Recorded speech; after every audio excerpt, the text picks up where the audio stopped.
Q4 is one of the easiest times to scale your e-commerce brands, regardless of whether you're using Google ads, Facebook ads, or TikTok ads. The brands that actually crush it during Q4 are the ones which plan strategies, plan sales, products, and so much more months in advance. Not only is this success possible during Q4 because of the amount of buying related events during this time period, such as Thanksgiving, Christmas, etc., but it's also one of the times when people are actively trying to give you their credit cards and buy something from your website if it makes sense. Let's start off with the first one, the ad strategy. Now, what you want to understand is a good strategy for Q4 is not one which you find during Q4. You want to start finding winning ad strategies right at this moment. So with my agency clients or with my own brands, I'm heavily focused on Google ads. What we're doing is right now we're understanding different kinds of ad strategies to use, different types of product segregation approaches, product scaling approaches. These are all top of the level things we're understanding at this moment. So come Q4, we can start pushing the budget significantly for whatever is working. In terms of scaling, when it comes to ad strategy, in the next few weeks, in the next few months, we will be beginning to scale budgets by 10 to 20% every 7 days or so. Because if you start in July, you will have 3 or 4 months to really ramp up that budget 4 times a month, because every 7 days is 4 times within a given month. And come September, October, November, December, that's when it should be running at the maximum possible budgets, which is what we are doing right now. But let's now talk a little bit more about budgets, because this is where a lot of brands also kind of struggle to understand how to go about during Q4. As things start to ramp up, their budgets just go crazy. They're spending $5,000 a day here, $2,000 a day here, and it's just all over the place. You want to set a total budget for the entire quarter of Q4.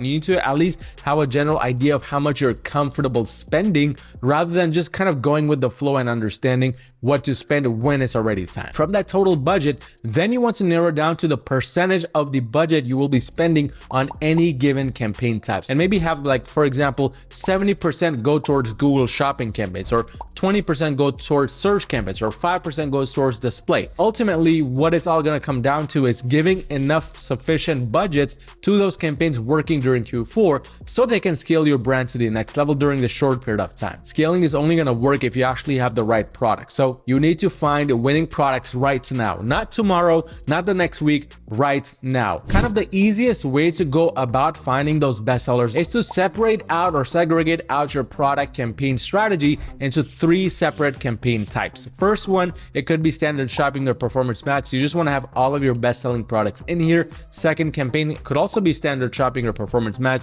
You want to have all the underperforming products, so all the quote losing products in this campaign. Third and final campaign, which could be either again, is all of the products that actually did not even get tested in the first place. And I'm going to show you right here on my screen a very simple formula for understanding which products got tested versus which products did not get tested. The way to find this out is if you go into your campaigns dashboard right here, as you see on my screen, you go inside one of your major campaigns. So for example, this one would be the major campaign. Go into products. What you want to do is you want to look at a decent amount of time period. So we're going to change this to maybe about 45 days from today. We're going to add in a few different kinds of filters here. So first of all, what we're going to do is we're going to make sure that there's actually products in here which are getting advertised. So what I'm actually going to do is I'm going to go on over to another ad account, because there's a bit too many disapprovals here, and instead show you how this strategy should be working. Within this ad account right here, again, go to your main PMAX campaign, go to the product section. From here, you want to set a decent amount of time period. So we're going to do 35 days in this situation,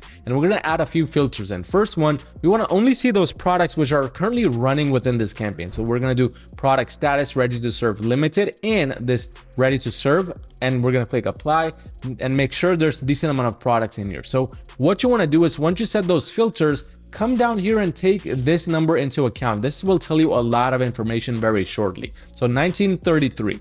What we're gonna do is we're gonna add another filter here, which is clicks, and we're gonna add in the filter less than 1. Not less than or equal to, but less than 1. So from 1933 products in the last 35 days, there are 1,371 products in this campaign with less than 1 click. This should let you know a lot of information about your brand. What this tells me here is about 70% of the products within this brand have less than one click, which means there are potentially 70% which are untested. This is very good information for you because now you can go into your campaign strategy and you can launch an underperforming PMAX campaign for all of these products in here, or further segregate it out. So I don't recommend putting 1,300 products in one campaign. Instead, maybe launch 3 campaigns and divide out these products amongst those 3. I do recommend that you start testing products even more when Q4 is about a month away, because time periods change. Right now it's summer. As we enter Q4, it's going to start to become more colder and people will be more indoors. So a winning product right now might change significantly when it's already Q4. This brings me to the next and second most important thing on the list, which is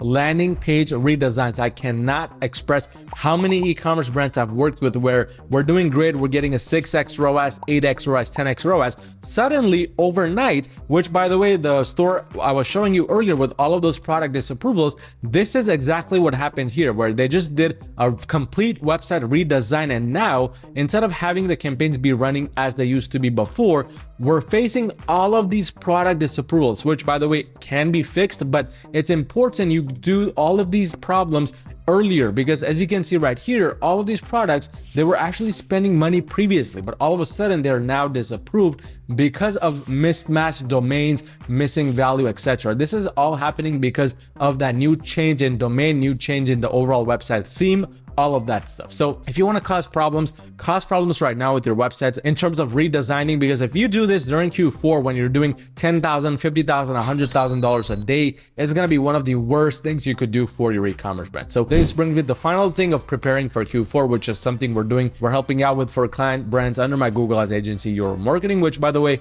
if you're doing $40,000 or more per month in revenue, you need just a little bit of extra help selling your brand to the next level. Go to my website at yourmarketing.com and book a free call with me to see how we can potentially work together and make that happen. But now moving on to the final thing, which you should be focusing on right now, your back end funnel. What you want to do right now is you want to start setting up those email flows specifically designed for Q4. So around sales or maybe discounts or special occasions you'll be having on your website. All these things and all these flows you should be preparing for right now. And by the way, I do recommend you go very heavy with these flows during Q4, because that's when the most amount of money is to be made. But in addition to that, I do recommend you start looking into installing some kind of special Shopify apps, timers, for example, if you're going to have a timer for a sale, or maybe apps which kind of have those little animations on your website. All these decorative apps you want to start looking into right now, get them properly set up so that when it's Q4, you are ready to go with them. And all you need to do is just flip on a button,